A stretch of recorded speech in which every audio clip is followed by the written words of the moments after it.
Hola amigos, bienvenidos a esta edición de Sábados Culturales, que esta vez no va a ser tan cultural.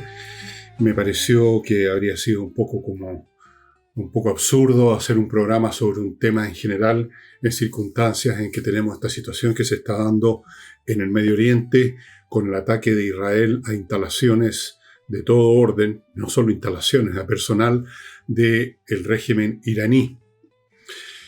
Cuando yo estaba grabando el programa que salió ayer, el viernes. Lo estaba grabando el jueves, un poquito después de la 1 o por ahí más o menos. Anuncié, les dije que era muy posible un ataque, que era una cuestión de días. Lo había dicho antes también. Y incluso, dado que hice 2 programas, el primero no salió porque hubo un problema técnico, tuve que repetirlo. Como tuve que repetirlo, el segundo programa, el que ustedes vieron, lo hice más corto, estaba un poco más cansado. En el primero les había dado detalles de cómo me parecía a mí que era posible ese ataque sin necesidad de recurrir a las bombas Bunker Buster para destruir las instalaciones subterráneas. Creo que en otros programas también les dije que seguramente habían otras maneras de impedir, de destruir la capacidad nuclear iraní, y tal cual.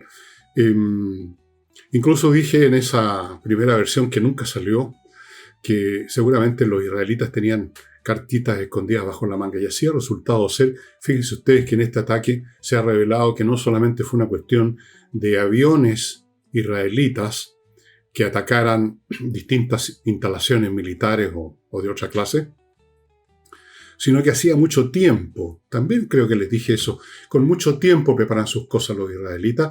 Tenían toda una base dentro del territorio iraní.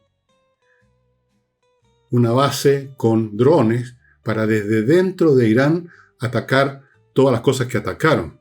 Vamos a entrar un poco más al detalle. He estado siguiendo las informaciones de algunos canales israelitas que yo sigo.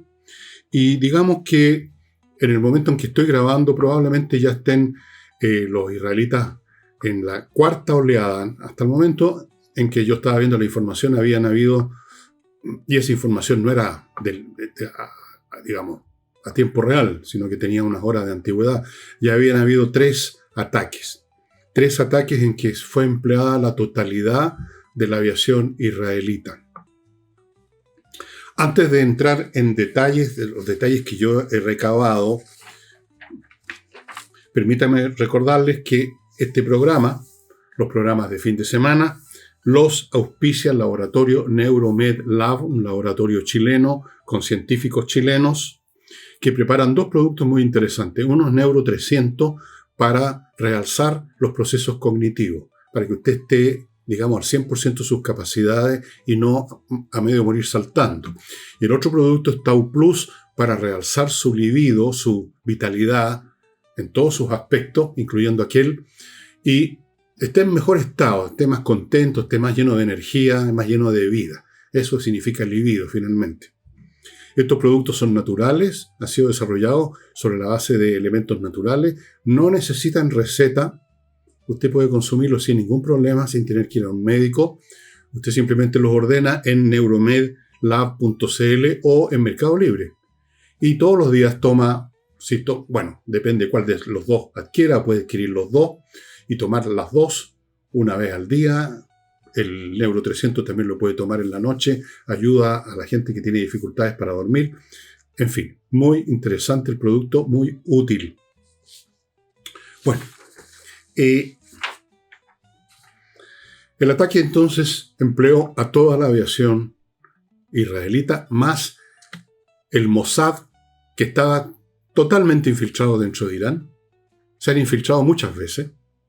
Ahora incluso con una base con drones, un poco lo que hicieron los ucranianos, que metieron unos camiones con drones para atacar bases aéreas rusas. Bueno, los israelitas hacía tiempo preparan estas cosas con mucho tiempo, con mucha minuciosidad, hasta el detalle más mínimo.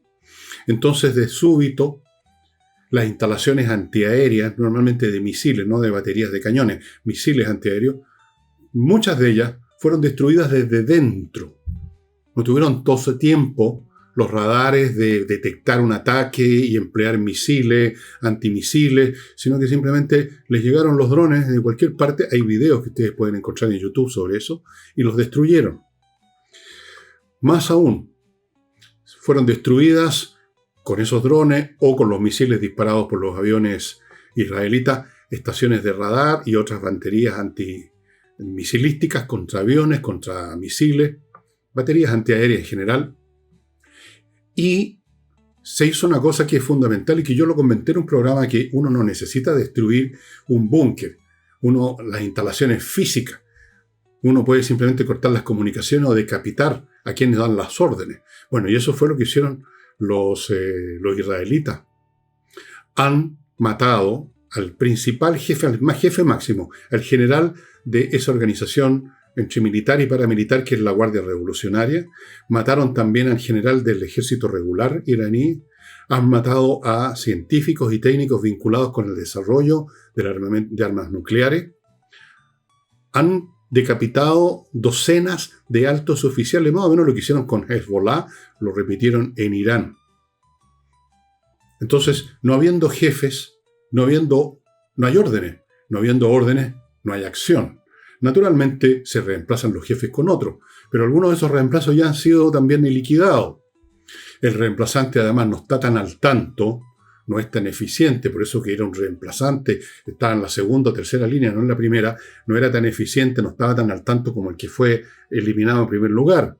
Entonces cunde la confusión y la ineficiencia, y mientras tanto vienen nuevas oleadas de aviones israelitas a destruir centros de comunicaciones, búnker donde estaban, pues ya no están, los jefes militares, laboratorios, científicos, ingenieros, aviones destruidos, centros de acopio de misiles ya fabricados y que lo iban a desplegar para atacar a Israel, muchos de ellos destruidos. No me imagino que todos los iraníes han acumulado a lo largo de los años un tremendo arsenal de misiles. Seguramente van a poder disparar algunos. No cabe duda que Israel va a sufrir bajas también.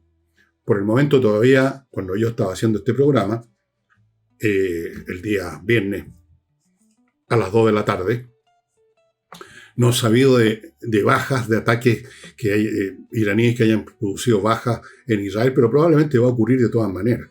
Es imposible que, por muy superior que sea la tecnología, la inteligencia militar israelita, igual van a sufrir bajas. Pero eso tenía que suceder. En una guerra se calcula siempre, se prevé que van a haber bajas. No es gratis. Y pueden ser incluso grandes bajas. Pero aquí los israelíes la tenían sencilla, por así decirlo. ¿Por qué? Por muchas bajas que hayan producido o puedan producir los iraníes, no son nada comparado a lo que significaría que los iraníes tuvieran una bomba nuclear o varias. Está claro. O sea, hay que pagar un costo, pensaron los israelitas, pero el costo, si no lo pagamos ahora, vamos a pagar unos 100 veces mayor.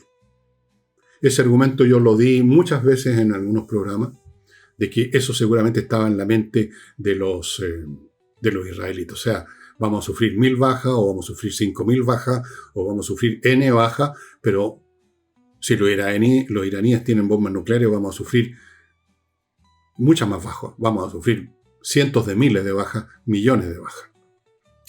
Bueno, atacó entonces con todos sus aviones, en varias oleadas, todas meticulosamente calculadas. Primero, los sistemas de defensa iraníes, o sea, los radares y las baterías antiaéreas de misiles.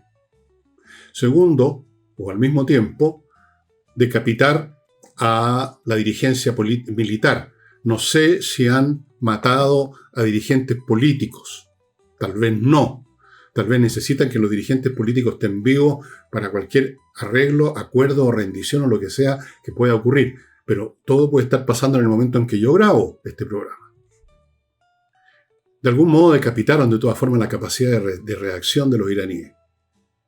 La Fuerza Aérea iraní, que cuenta con aviones anticuados comparados con los que tiene Israel tiene de los más modernos, tiene los F-16, igual que los nuestros, pero más avanzados en su aviónica, en su electrónica, Tiene F-15, las nuevas versiones también muy avanzadas y naturalmente los F-35 que los israelitas le agregaron aún más actualizaciones electrónicas. Frente a ello, los iraníes que podían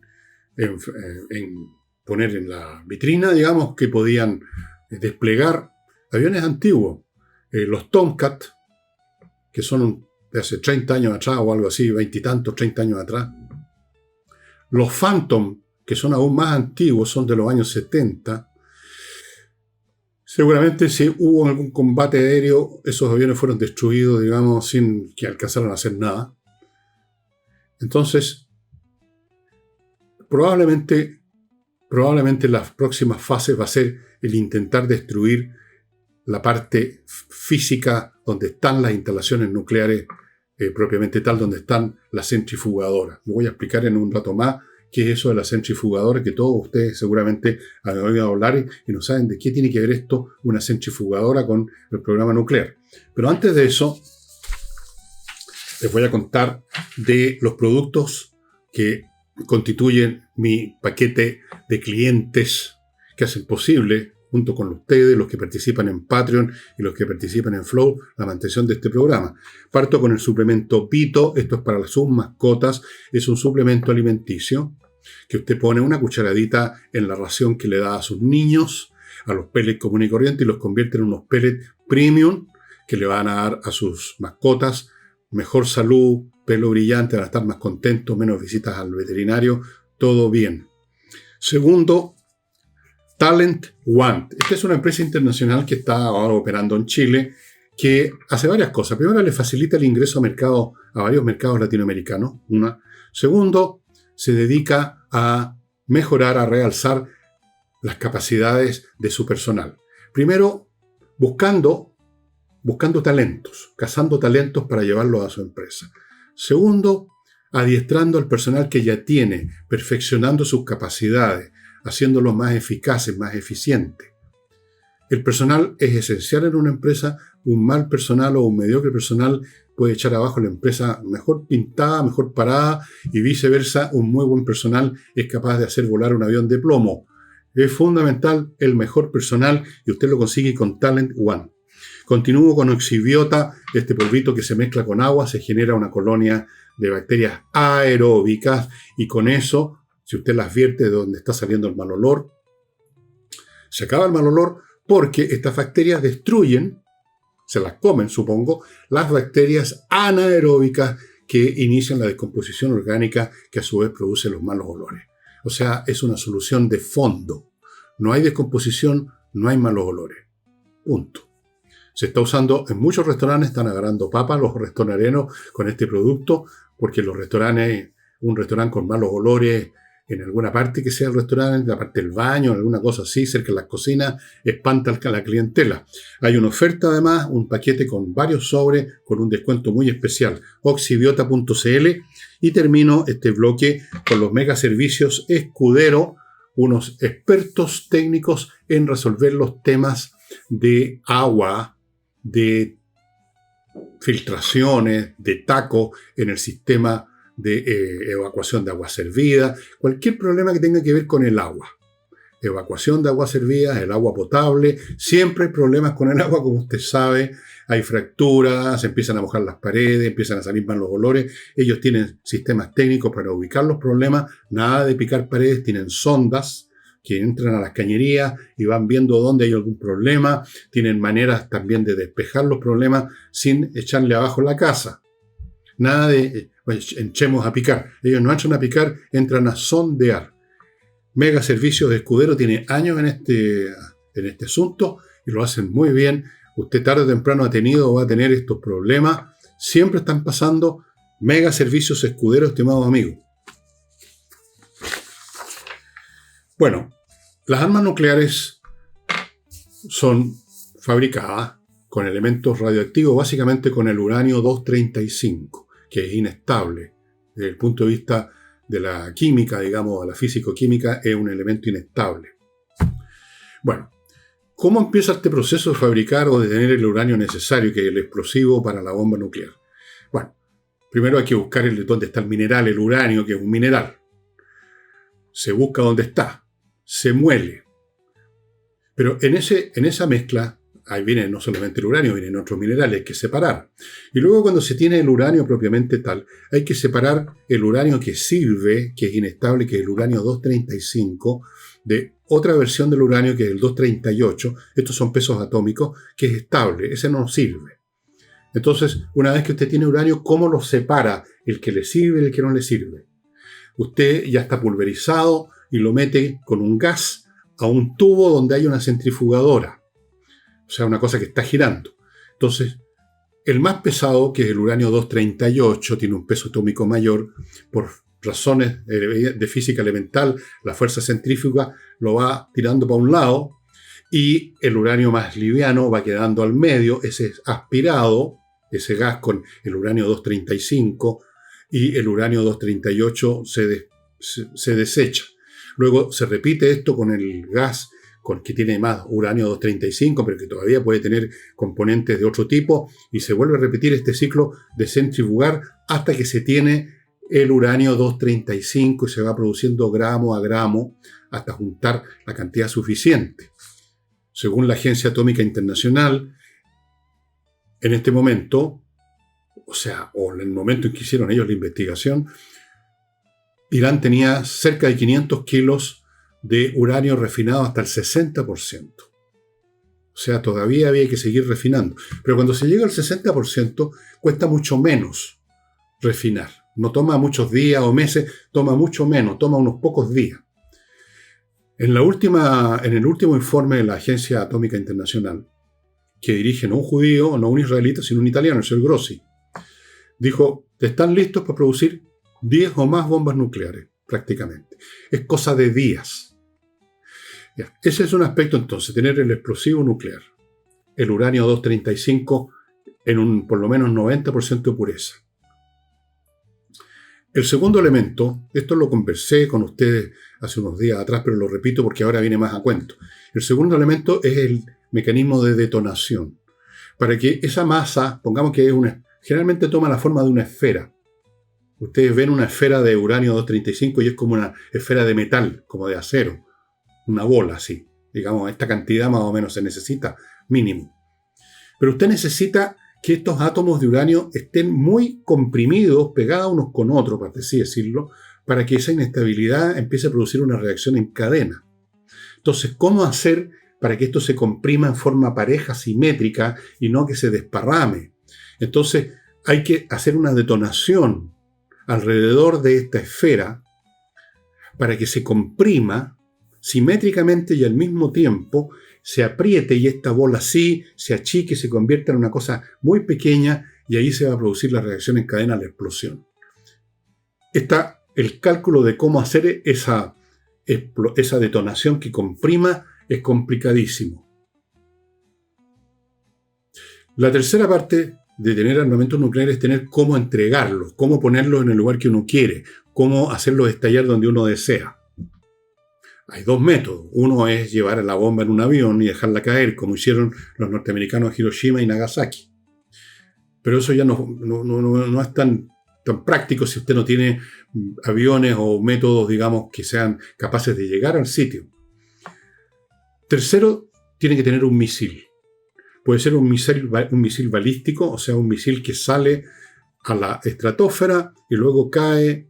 Son mucho más rápidos, son mucho más difíciles de detener, pero además tiene que tener un sistema de guía para que ese misil caiga en el lugar que usted quiere. Fuera de eso, usted tiene que haber sido capaz de miniaturizar, achicar la bomba como tal. O sea, todo el mecanismo donde está el explosivo, el aparato, lo que va a hacer detonar eso, todo eso. Miniaturizar. También puede usted usar misiles no balísticos, sino que disparados por un avión, misiles crucero o de otro tipo. Pero todo eso son tres tecnologías, entonces. Tener el uranio, tener el mecanismo de detonación y tener el delivery package, el paquete de entrega, digámoslo así. Algunos de estos elementos. El mecanismo de detonación y el mecanismo misilístico, que lo expliqué en un programa, probablemente los iraníes ya lo tienen desarrollado, lo deben haber estado desarrollando paralelamente al tema de la centrifugadora. No iban a estar de brazos cruzados esperando tener el explosivo, el material, claro, el explosivo nuclear.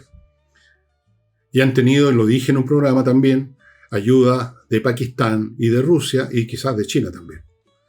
Entonces, teniendo el explosivo ya era muy rápido montar una bomba capaz de llegar a Jerusalén, por ejemplo, o a Tel Aviv. Por eso que actuaron los israelitas ahora, porque esto era una cuestión de días. Y una vez que los iraníes tuvieran un explosivo nuclear, cambiaba todo el cuadro del Medio Oriente, cambiaba el futuro de Israel. Bueno, como les digo, el ataque ha sido muy bien ejecutado con los aviones y con estas bases internas que fueron la gran sorpresa para Irán. O sea, ver a gran parte de su jefatura militar decapitada. En algunos casos, por ejemplo, se sabía que tales y tales jefes estaban en su casa, en su departamento, a tal hora ya en su cama, y justo ahí les metieron un misil. O sea, todo estudiado con meses y años de anticipación, minuciosamente, meticulosamente. Una labor de inteligencia impresionante, estimados amigos. Impresionante. Tan impresionante como la que llevaron a cabo para destruir literalmente a Hezbollah, conociendo dónde estaba su jefe, su movimiento. Una labor de inteligencia de ese tipo significa operaciones de seguimiento, significa espionaje sign-int, que se llama inteligencia de signo. O sea, captar señales de radio, captar mensajes por internet, mensajes por radio, ir acumulando una base de datos para conocer los movimientos de cada sujeto, dónde vive, a qué hora se levanta, a qué hora se ducha, en qué vehículo sale, qué trayectos utiliza, cómo los cambia. Todo eso toma años de espionaje adentro. Y juntar esa información, luego coordinar la información relativa a todos esos jefes militares o políticos o científicos o ingenieros, de todos ellos tener clara su manera de comportarse, de moverse, para cada uno de ellos determinar cómo se les va a atacar, dónde y en qué momento. Un trabajo impresionante, meticuloso. ¿Para qué hablamos, digamos, del cálculo y de todo el trabajo previo para la preparación del ataque aéreo? Pero eso requiere también mucho trabajo. La distancia entre Israel e Irán son 1.500 kilómetros. Eso significa 3.000 kilómetros para los aviones de ida y vuelta. Pero significa además que tienen que ser capaces de maniobrar si entran en combate, lo que llaman un dogfight, con aviones, pelea de perro, con aviones iraníes. Entonces tuvieron también que prever en qué lugares se van a encontrar con aviones capaces de recargarles combustible en la mitad del trayecto. En fin, miles y miles de cosas tuvieron que ser coordinadas, armonizadas y preparadas para este ataque que ha dejado a Irán tiritando. Seguro van a reaccionar eventualmente, pero en este momento quedaron, digamos, paralizados ante lo abrupto, lo brutal y lo efectivo del ataque que continúa. El propio Netanyahu advirtió que esto es un asunto no de minutos o de un día o de horas, sino que de muchos días. O sea, van a sistemáticamente destruir la capacidad militar de Irán. No solo la capacidad nuclear, yo creo que la capacidad militar. Y usted destruye la capacidad militar de un adversario, no matando todos sus soldados, no es necesario, simplemente destruyendo su aparato logístico, sus sistemas de comunicación y su jefatura. Y puede agregar también una cantidad sustantiva de soldados, pero lo principal es la cabeza, el cerebro.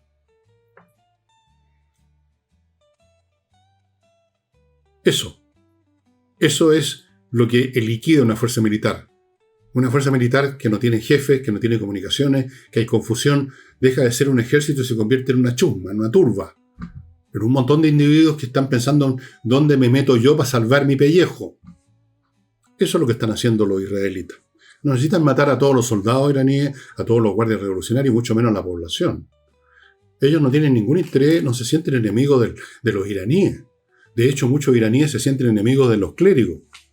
Ellos quieren destruir esta amenaza para Israel, y ellos dicen, los israelitas, para el mundo también, si Irán llegara a tener armas nucleares. Y efectivamente sería una amenaza, no sé si para todo el mundo, pero como mínimo para Europa. Estaría al alcance ya ahora de algunos de los misiles que han desarrollado los iraníes. Recuerden ustedes que Irán no es como los yutí o otro, un grupo de picantes, digamos. Es un país de 90 millones de habitantes, muy extenso, muy desarrollado en muchos aspectos, con técnicos, con ingenieros. Vean ustedes fotos de Teherán, son ciudades tremendas. No piensen ustedes que son unos tipos que viven en carpas, así como en la película Loren de Arabia. Es un país bastante desarrollado, tiene tecnología, ha podido desarrollar misiles, refugios subterráneos para sus misiles.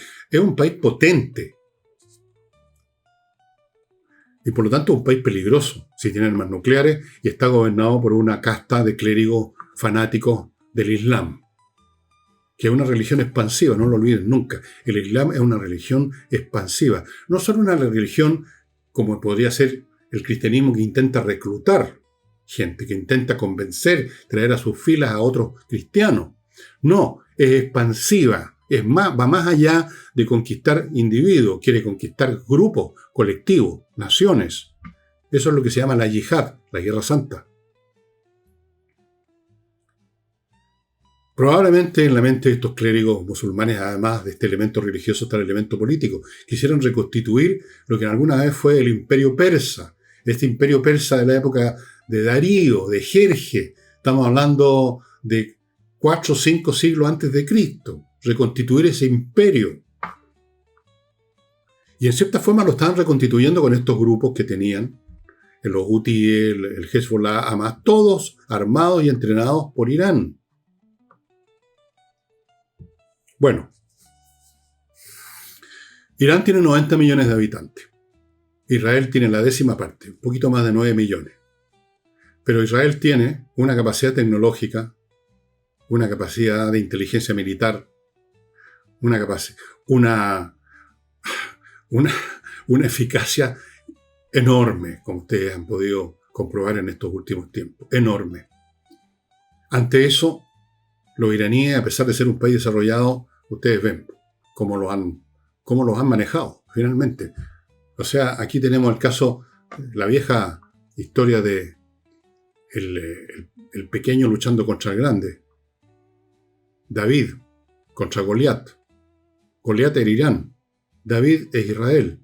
Y bueno, como en el cuento bíblico de David con un hondazo botando al gigante Goliat, aquí con un hondazo están botando al gigante iraní. Están botando su capacidad militar. Ahora, los enemigos de Israel, ya sea porque son enemigos políticos o porque son antisemitas que usan como pretexto el gobierno de Netanyahu para evacuar su odio aparentemente legitimado, están, por supuesto, en una postura confusa, algunos, otros negativa contra Israel por haber atacado a Irán, otros no se sabe cómo van a actuar. Trump, por ejemplo.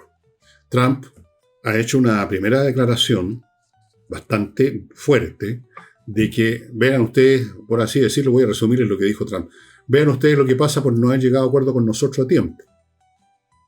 Todavía pueden llegar a un acuerdo para que esto termine. Si no, va a ser mucho más brutal. Mucho más brutal. Lo que significa, los israelíes van a ser mucho más brutales y nosotros, si nos metemos, vamos a ser mucho más brutales. Esa es la reacción de Trump. O sea, diciéndoles, textualmente les dijo, todavía tienen tiempo de poner fin a el slaughter, la carnicería.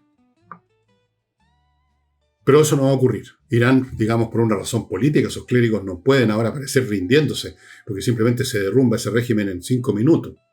Van a tener que hacer algo, van a tener que tratar de responder, van a tratar de hacerle daño a Israel. Quizás también a Estados Unidos, no sé si se van a atrever, porque ahí sí se le viene encima también a Estados Unidos y ahí no queda títere con cabeza en Irán.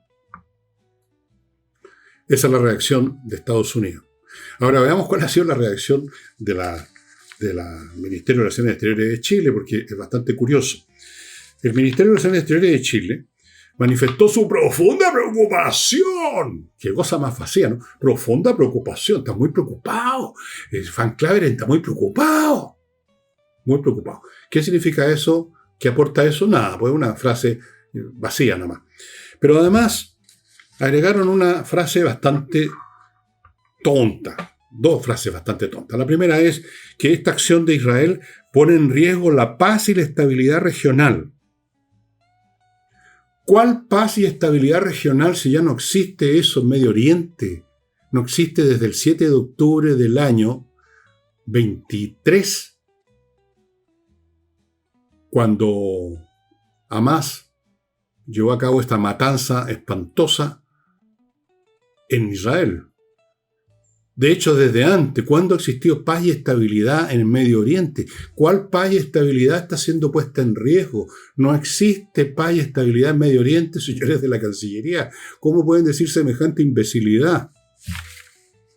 Y luego otra frase increíble, que parece que manifiesta esta egolatría de algunos ahí, quizás del propio Boris, nada raro, de que sienten que su país o sus frases o que tienen algún liderazgo, porque vienen y dicen lo siguiente, fíjense ustedes esta frase: bajo ninguna circunstancia deben ser bombardeadas las instalaciones nucleares por parte de Israel. La frase exacta es esta: bajo ninguna circunstancia las instalaciones nucleares de Irán deben ser objeto de ataque.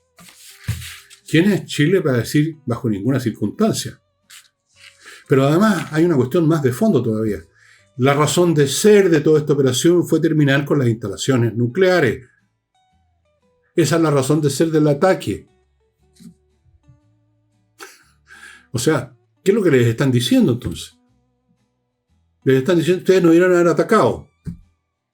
Bueno, el ataque era para eso. Para terminar con las instalaciones nucleares. Para terminar con el proyecto nuclear de Irán. O querrán decir tal vez, estos señores de la Cancillería, que ellos que son muy expertos, son ingenieros nucleares, todos ustedes saben, no dejen caer bombas específicamente en los lugares donde hay ya uranio acumulado porque va a haber contaminación. Lo cual demostraría, si creen eso, demostraría una ignorancia fabulosa, porque no es el tema. Que va a expandirse una nube, como en las películas de ciencia ficción, una nube de uranio y nos vamos a envenenar todo. Eso no ocurre. No es así la cuestión.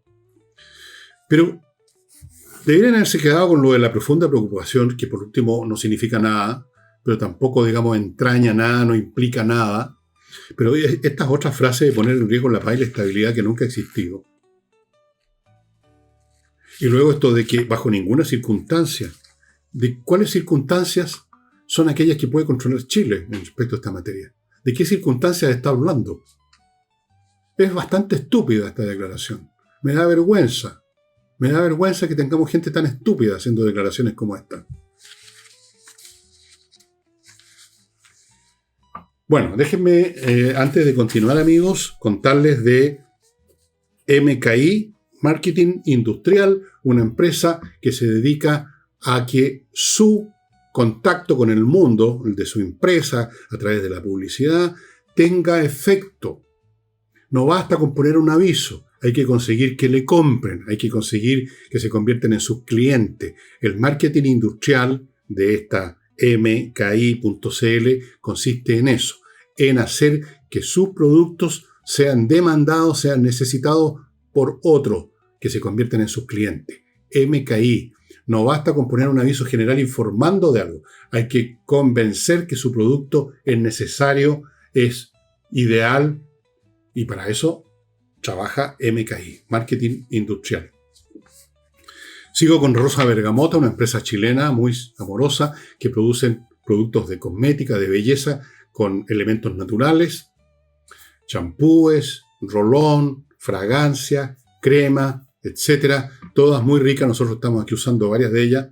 Yo uso el champú, mi mujer usa unas fragancias, unas cremas, productos muy ricos que ustedes pueden adquirir en el sitio rosabergamota.cl, pueden adquirirlos de a uno, pueden adquirir cajas con varios, y si dicen que llegaron ahí por este canal, que se enteraron de Rosa Bergamota por este programa, les van a dar un 10% de descuento. Y termino recordándoles a los que están construyendo, remodelando en la región de los lagos, les recuerdo al arquitecto Diego Sándor, cuyas capacidades de diseño ustedes han estado viendo en las fotos que les he mostrado, y además les he contado que él se mete en la construcción desde el primer día hasta el final para garantizarse que todo esté bien. Y no solamente inspectorea, así monitorea, sino que le gusta meterse con martillo, serrucho y taladro en mano a hacer cosas.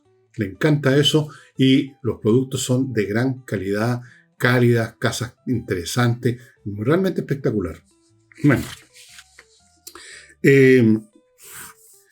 esta acción, este ataque preventivo israelita, que algunos van a criticar, van a considerarlo gratuito, es a veces absolutamente necesario y en este caso lo era.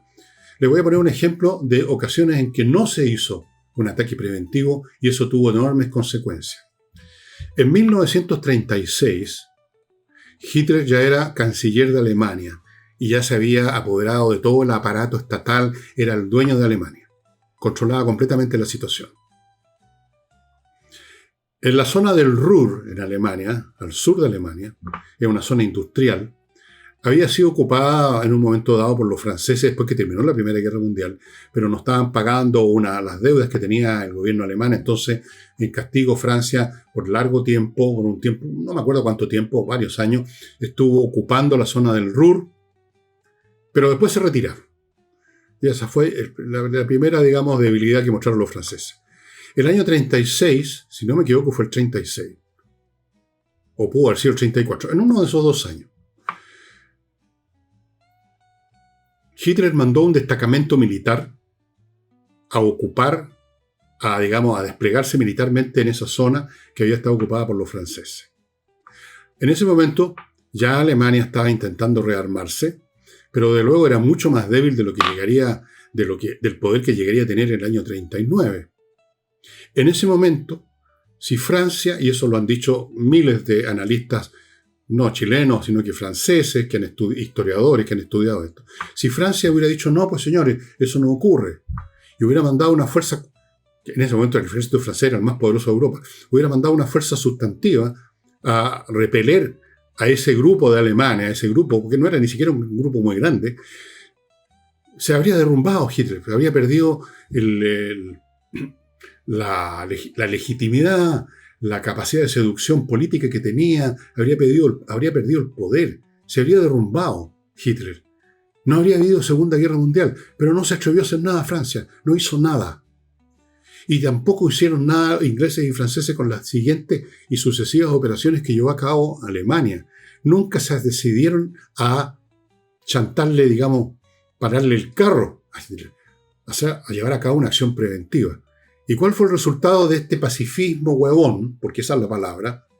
Esta confianza infinita en eso que llaman diplomacia, que a partir de cierto momento es pura vaciedad, pura retórica y puro darle más tiempo a los que quieren, tomar acciones concretas.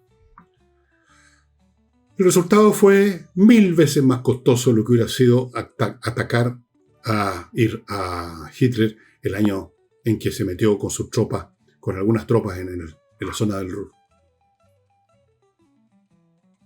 Las acciones preventivas son a veces necesarias. Es como un médico que hace una operación preventiva. Prevenir, ¿no? Es un principio médico. No esperar que el tumor que sea de este volado, cortarlo de lo antes posible. Y eso es lo que está haciendo Israel. Si no hacía nada para dejar contento a los amantes de la paz, y que creen eternamente en la diplomacia. La diplomacia es un ejercicio retórico vacío cuando se pasan ciertos límites. La diplomacia no es otra cosa que las negociaciones. Y las negociaciones sirven cuando las partes pueden negociar, cuando hay un terreno de negociación factible. Cuando las diferencias son demasiado radicales, ya no hay espacio para la diplomacia. La diplomacia se convierte en un ejercicio retórico, en teatro, en darle tiempo a los agresores. Vean ustedes lo que pasó con Rusia. ¿Cuántas reuniones diplomáticas tuvo Occidente y Ucrania con Rusia? ¿Cuántas cosas se firmaron e igual invadieron Ucrania? Primero, sí, la península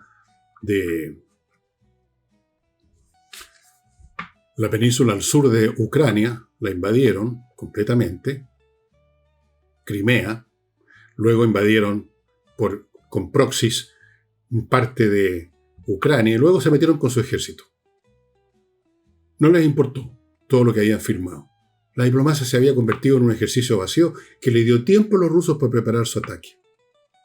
En esta semana en que Estados Unidos se ha estado reuniendo con diplomáticos iraníes, ¿qué es lo que se ha logrado? Nada. Solamente han ganado tiempo los iraníes para seguir desarrollando sus armas nucleares hasta que finalmente los israelitas dijeron hasta aquí nomás llegamos, esperando a Godot, esperando un acuerdo que va a ser además una mentira.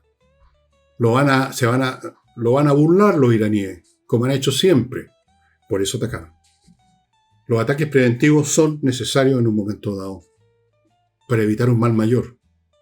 Es una operación que tiene que llevarse a cabo nada más. En fin, en este momento, mientras yo estoy grabando, sé que si entro en este momento a algunos de los canales que yo veo de Israel o incluso a canales como la CNN o cualquier otro canal informativo en Internet, voy a encontrarme con novedades, pero no puedo, digamos, eternizarme en esta materia.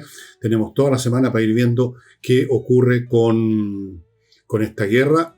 Mañana domingo igual voy a hacer un programa como los que hago siempre, salvo que haya algo muy dramático, que haya ocurrido algo muy nuevo, aparte de lo que yo preveo que va a seguir ocurriendo, que son más bombardeos y más destrucciones de las instalaciones militares iraníes. Pero si hay algo muy especial que haya ocurrido, evidentemente que lo voy a mencionar. No podría pasarlo por alto, sería un poco absurdo. Pero en principio espero poder hacer algo distinto este domingo, algún suceso extraordinario, mostrarles un personaje extraordinario, una obra extraordinaria, como hicimos con Moby Dick, como hemos hecho con personajes como Isaac Newton, en fin, los impresionistas o la batalla de Waterloo. Creo que alguna vez hice un programa sobre eso, ya ni me acuerdo. En fin, lo que sea. Bueno, estimados amigos, vamos a seguir viendo qué pasa. Voy a estar investigando todos los canales extras que usted no conoce, que yo uso para informarme de lo que ocurre en Medio Oriente. Y los tendré ya informados de frentón, digamos, con más detalles, probablemente la próxima semana. Ahí seguramente la próxima semana vamos a tener ya cosas nuevas. Algo va a haber pasado en el plano político-militar en esta guerra que se desató por necesidad del Estado de Israel de sobrevivir. Simplemente no podía quedarse de brazos cruzados esperando que los iraníes dijeran un día, ¿saben qué más? Ya tenemos una bomba atómica, así que Israel, váyanse los judíos de aquí, no los queremos por este lado. No podían esperar eso. Bueno, sería todo por hoy, estimados amigos. Muchas gracias.